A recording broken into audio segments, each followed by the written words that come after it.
where to begin with this one. Dragon's Dogma 2 is Capcom's latest big RPG game released in late March of 2024.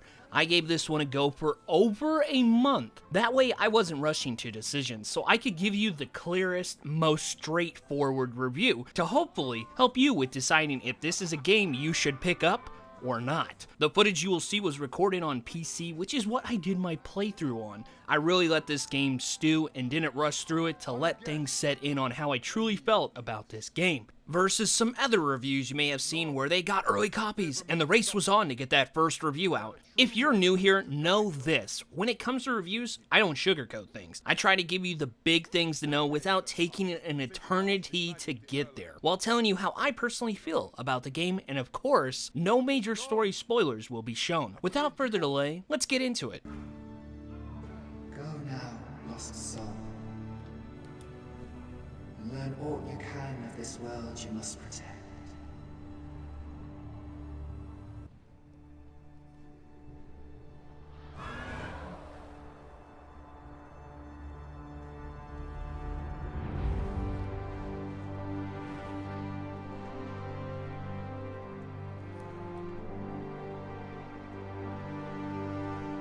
I'm going to tell you right out of the gates, just in case the thought has crossed your mind. You do not have to play the first Dragon's Dogma game to understand Dragon's Dogma 2, and they do not tie together. To be honest with you, I had actually never heard of this game series until late 2023. As the hype started becoming more and more revolving around its release, I just wanted to clear that up right away. Dragon's Dogma 2 does things that are really good, and others that left you wondering, why on earth did they do that? And kind of frustrated. To make it easier and to take it in, let's just break this video up into 3 simple sections: the good, the bad, and the mid. But let's get the rougher points out of the way so we can end this review on a higher note. Bear with me on this and we'll get through it just fine and together. Part of the reason why this took me a month to get through was it had a really rough release, where in the beginning the game would stutter and lag, even though my PC specs were better than what they recommended to run this game, so it made it very difficult to play at first.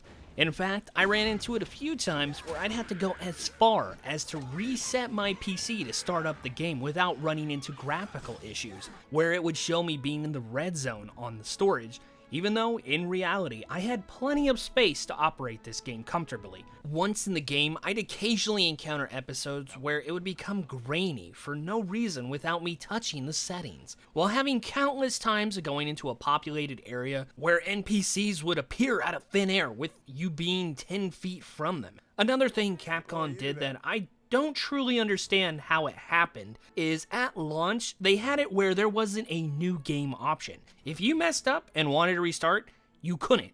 You were just stuck. It took them a couple of weeks to release a patch adding that option to the game. How does one launch an RPG game without that being there? I've never seen that done before in a story design game, so I admit that was wild to see. Thankfully, I didn't have too bad of issues where I was left SOL like some of those poor souls out there. I told you no sugarcoating, and here it is. The story is so mid. You play as the Arisen, where you will set out to hunt down the dragon that chose you by stealing your heart. You are bonded together. While on your hunt, you will traverse through multiple nations, the rolling hills and forests of Vermund, a kingdom established by humans, having its main focal point of the region be the capital, Vernworth, a fortified city surrounded by walls. Then, the opposing nation of Batal, a desert region home to Beastrons. Beastrons are cat-like people, to simplify it. Very similar to the Khajiit if you played Skyrim.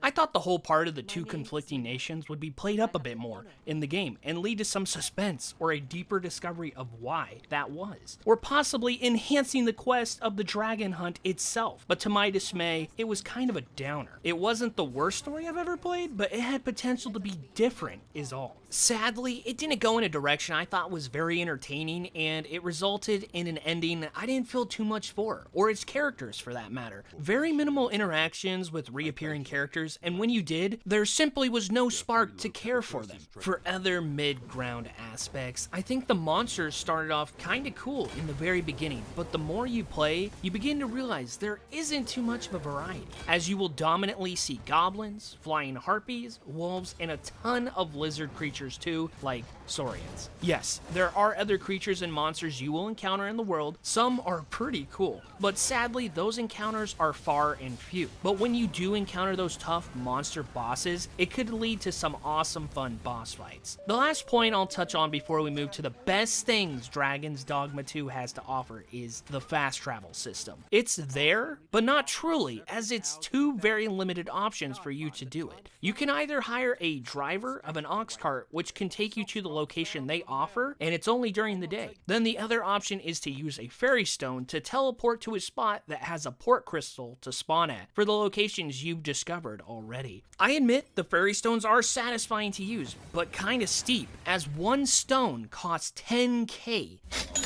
So unless you have deep pockets and know which vendors are constantly carrying them, I'd use them sparingly. I understand what Capcom was going for, as they want the gamer to be more immersed in walking the world and checking out all the nooks and crannies, the mines, the caves, to see what the world has to offer, which I did plenty of. But once you've tracked to a spot back and forth a few times, or seen caves that look very similar to one another a lot, it can grow tiring after some time. They did make it so you could rest and replenish your health on your travels, where you could throw together a campsite, even having a fun little live-action meat cooking cutscene at times. I didn't mind that, it was kind of funny. But when the world is this big, I think fast travel must be a vital option, or at least give us a mount to ride to cover that much ground quicker, please.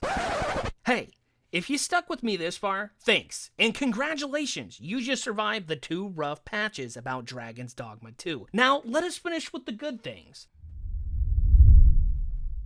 The pawns are unquestionably the best thing going for this game, as they are your AI helpers. You get to create one in the beginning that will be by your side throughout your journey, leveling up right beside you. The cool thing about them is you can utilize these rift stones throughout the world, allowing you to go into this dimension and seek out other pawns to come with you on your journey, as you can have up to 3 total in your party. These other pawns can come from the game itself, or from a server where you call upon the assistance of another user's pawn. It's impressive to watch them in time, adapt to your playstyle, and evolve, which I think overall was a brilliant element of the game, being something I truly haven't seen in another game before. It can lead to some fun and diversity being created in your group, especially when you get a variety of vocations amongst these pawns, which leads us to the vocation system and customization. In the beginning of the game, you'll get to create your character, which is a very detailed customizer for the most part. Size does matter in this game, keep that in mind. The bigger you are, the more you'll be able to carry, and stamina burns a little quicker, where smaller characters have it where stamina can recharge quicker, though you can't carry nearly as much. In my first playthrough, I went with a balanced average build. Starting out, you'll have the choice from 4 vocations. Fighter, your standard sword and shield character. A mage,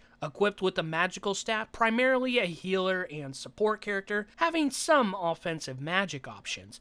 Archer, just as it sounds, you got a bow and arrow. And then lastly, a thief, having dual blades, a quick and agile vocation. There will be other vocations you'll discover out there in the world, but I won't really divulge those here, as a few tie to story elements, though in all honesty, it's a fun part of the game stumbling upon the people teaching you those skills as well, discovering them yourself rather than me spoiling that discovery for you. However, there will be a grand total of 10 vocations to play with. I tried out most of the vocations for a few hours each. You can level up rather smoothly, and upon leveling, you'll be able to visit vocation guilds to unlock and equip skills. This can lead to some diversity within the build and make for a fun time. You can also change your personal pawn's vocation if you choose to. There will be a few vocations special only to the Arisen. For the most part, even though I mentioned previously the monsters and creatures you fight lack variety throughout, the combat is fun. Dragon's Dogma 2 has a mechanic where you can climb upon these monsters and get crafty in your fighting. Sometimes this could be a good thing, and others I'd hold off on doing it unless you're prepared for the worst. I made the mistake of doing this during a brawl with a griffin, thinking I'd get an advantage by climbing on its back to get a better angle, for it to take flight, flying away from my group, stranding me high on a cliffside.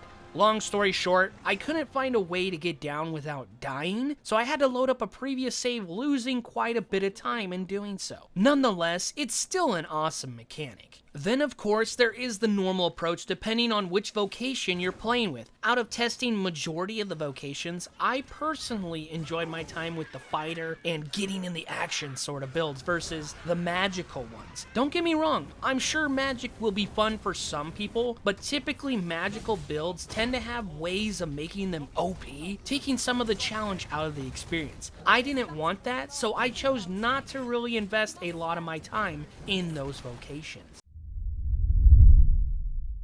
Overall, I have mixed feelings for Dragon's Dogma 2. It has things that are really good going for it, like the unique system with the pawns, and the combat system. Boss fights proved to be fun when you stumbled into them, but I don't think Dragon's Dogma 2 can solely stand on these things alone to have a $70 asking price. If I was able to redo my choice, I would not pick up this game for more than $40 tops. I would honestly wait for a sale if you are really wanting to pick up this game and haven't already. That's just me. I'm just here to tell you as I see it, and like you've heard, I don't sugarcoat it. I spent a full month with this game before jumping to any conclusions. This is my perspective and opinion. At the end of this video, I just hope it helped assist you in one way or another on making your decision.